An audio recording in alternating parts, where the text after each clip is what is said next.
খিদে পেয়েছে। আমি কি একটু মুড়ি খাবো? ও, তোমার খিদে পেয়েছে? নতুন জন্য লজ্জা পাচ্ছ?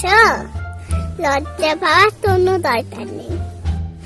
তুমি আগে থমটা ধরো, অত বড় থমটা দিতে হবে না। ঠিক আছে মা।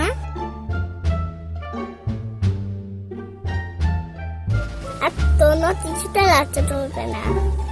তুমি আমাকে বন্ধু ভাববে, ঠিক আছে? সত্যি বলছে?